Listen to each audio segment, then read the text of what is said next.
লালমনিরহাটের পাটগ্রাম সীমান্তে ভারতীয় সীমান্তরক্ষী বাহিনী এর গুলিতে আলী হোসেন নামে এক বাংলাদেশি যুবক নিহত হয়েছেন। নিহত আলী হোসেন পাটগ্রাম উপজেলার জংরা ইউনিয়নের ধবলগুড়ি পানিয়ারটারি এলাকার বাসিন্দা। তিনি আব্দুল গফুরের ছেলে। তার পরিবারে স্ত্রী, এক মেয়ে ও 2 ছেলে সন্তান রয়েছে।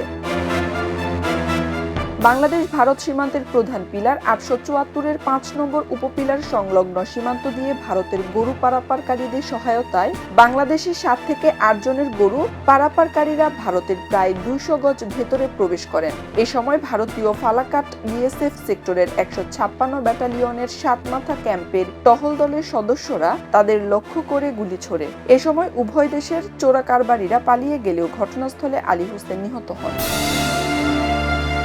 গুলির ঘটনার পর 61 ব্যাটালিয়নের ধবলগুড়ি ক্যাম্পের টহল দল সীমান্তে যায় ও পতাকা বৈঠকের জন্য বিএসএফকে আহ্বান জানায়। বুধবার সকাল 11টায় ওই সীমান্তের প্রধান পিলার 875-এর 1 নম্বর উপপিলারের নিকট ব্যাটালিয়নের অধিনায়ক পর্যায়ে 20 মিনিট স্থায়ী পতাকা বৈঠক অনুষ্ঠিত হয়। এতে ভারতের পক্ষে 20 সদস্যের প্রতিনিধি দলের নেতৃত্ব দেন ফালাকাটা বিএসএফ সেক্টরের 156 ব্যাটালিয়নের কমান্ড্যান্ট মিস্টার সৌরভ। বাংলাদেশের পক্ষে 10 সদস্য নিয়ে অংশ নেন 61 বিজিবি ব্যাটালিয়নের অধিনায়ক সৈয়দ ফজলে মুনির। বিজিবি জানায়, পথসভায় বিএসএফ সীমান্তে গুলি করে এ হত্যার তীব্র প্রতিবাদ জানানো হয়। বিএসএফ জানায়, চোরা চালানির সাথে জড়িতরা ভারতের ভেতরে ঢুকে বিএসএফকে আঘাত করে। বিএসএফ আত্মরক্ষার্থে গুলি করে। এতে এই অনাকাঙ্ক্ষিত মৃত্যুতে দুঃখ প্রকাশ করেন বিএসএফ কমান্ড্যান্ট। নিহতের লাশ মাথাভাঙ্গা থানা পুলিশের নিকট দেওয়া হয়েছে। পুলিশ মাথাভাঙ্গা মহকুমা হাসপাতালে ময়নাতদন্তের জন্য নিয়ে গেছে।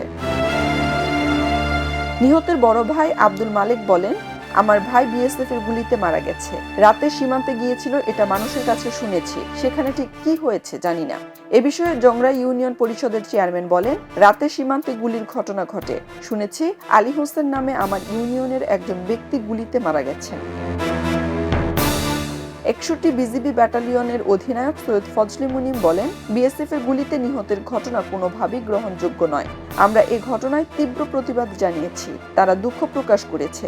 সেক্টর ও রিজিয়ন সদর দপ্তর পক্ষ থেকেও তীব্র প্রতিবাদ জানানো হয়েছে। ময়নাতদন্ত শেষে নিহতের লাশ ফেরত আনার কার্যক্রম প্রক্রিয়াধীন।